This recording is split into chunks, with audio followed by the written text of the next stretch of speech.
वर्षों का नियम है अग्निहोत्र।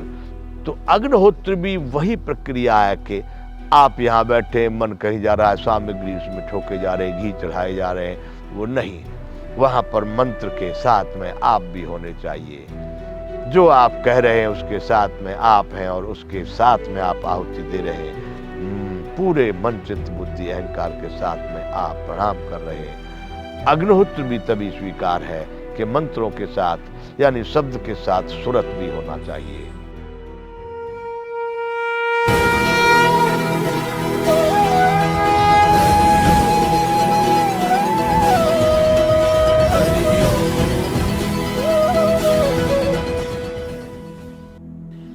जय विश्व बंधु।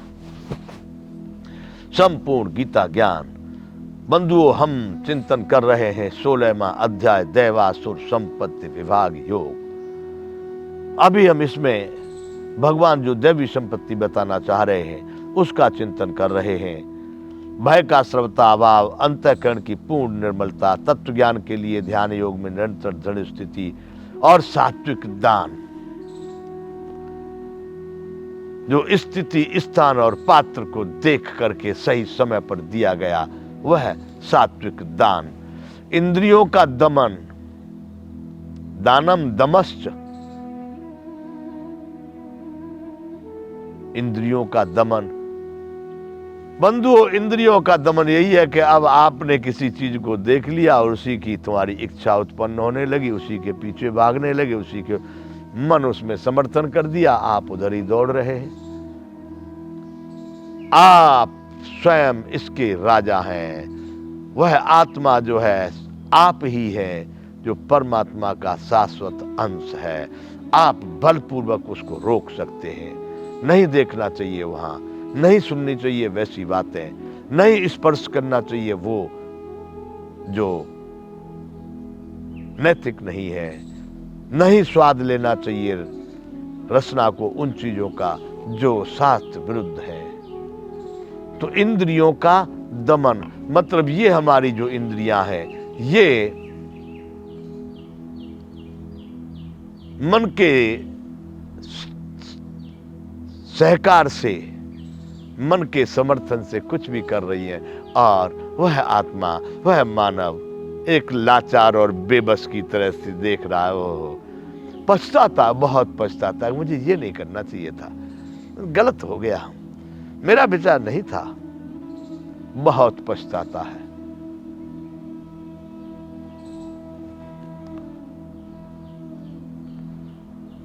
कैसा समय, कैसा समय।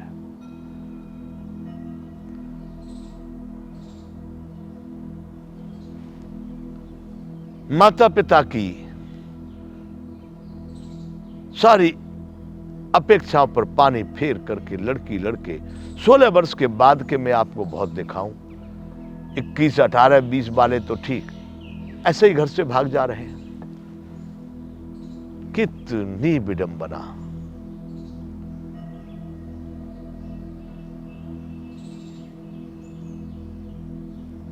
सरकार को इतना तो कानून में कर किया जा सकता है कि माता पिता की सहमति के बिना कोई भी विवाह नहीं माना जाएगा। ये कहां से पकड़ लिए हैं, या फिर पूरा फ्री कर दो, जाओ भागो जोड़ो, जो भी कुछ कर रहे हो करो, फिर फ्री छोड़ दो। यहां निर्णयात्मक स्थिति नहीं, इसी का नाम द्वंद्व, इसी में देश फंसा हुआ है। तो बंधुओं, इंद्रियों का दमन,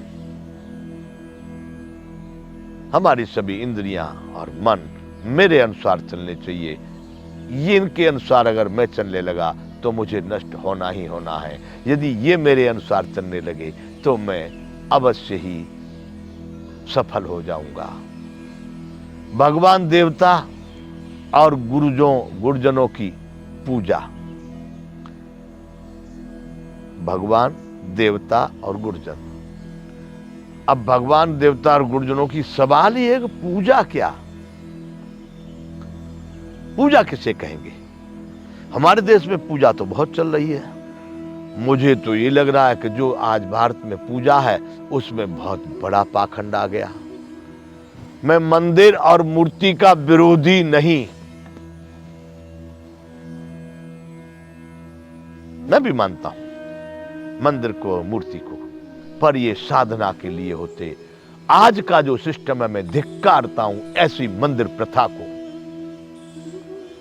जहां पर बिजनेस, व्यापार चालू हो गया, जहां पर पिकनिक एक लोगों का एंजॉय, ऐसे ही आनंद के लिए जा रहे हैं,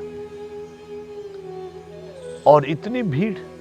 अरे वो केवल साधक लोगों के लिए मूर्ति और मंदिर है, सबके लिए नहीं। तो बंधुओं, भगवान की या गुरु जी की या देवताओं की पूजा पद्धति हमारे यहां बिगड़ गई। पूजा का मतलब था तन मन धन वचन कर्म से उस देवता को समर्पण करना।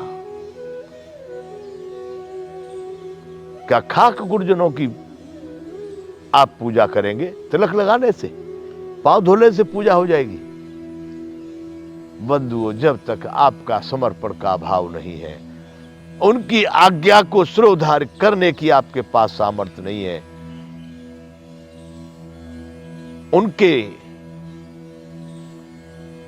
वचनों को आचरण करने की आपके पास अगर व्यवस्था नहीं है, तो आप कुछ पूजा नहीं कर सकते। भगवान की पूजा या देवताओं की पूजा या गुरुजनों की पूजा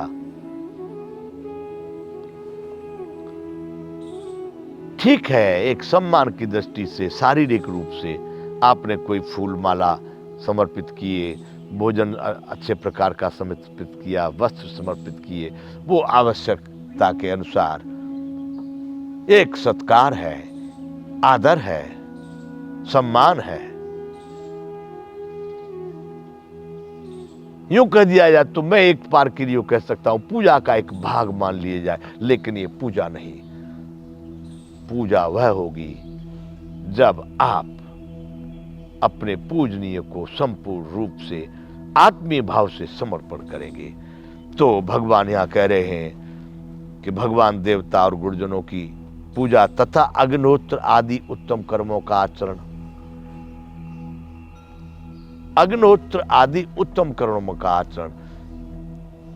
बंधु, हम भी, अब ये तो भगवान जाने, देवता जाने, हमारा भी कुछ ऐसा नियम बन गया है कि हम बहुत वर्षों से प्रातः हम कोई भी वस्तु अपने लिए जल पानी, यानी कि हम कोई भी दही लस्सी या दूध भी तब तक नहीं लेते जब तक हम यज्ञ कार्य नहीं कर लेते। प्रतिदिन का वर्षों का नियम है अग्निहोत्र।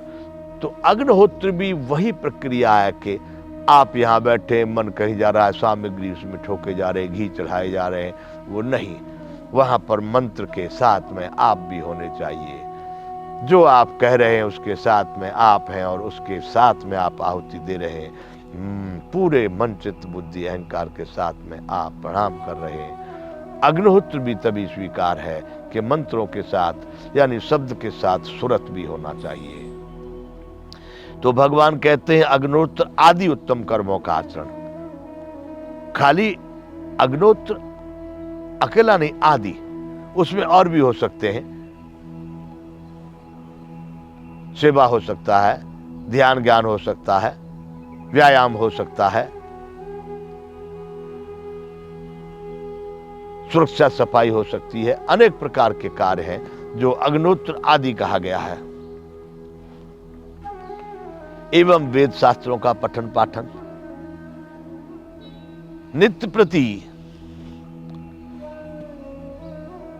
थोड़ा भी पढ़ो, शास्त्र सुसंचित पुण्य पुण्य देखिए। स्वाध्याय भी बहुत आवश्यक है। इसको मैं अपनी भाषा में स्वाध्याय कह रहा हूं, जिसको शास्त्रों का पठन और पाठन, पढ़ना और पढ़ाना।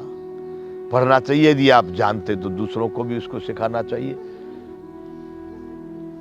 जिन लोगों को अक्षर ज्ञान नहीं है, उनको आप अपने ज्ञान से वही बात और अच्छे ढंग से आप समझा सकते हैं। तो भगवान कह रहे हैं यज्ञ आदि अग्नोत्र आदि उत्तम कर्मों का आचरण एवं वेद शास्त्रों का पठन पाठन।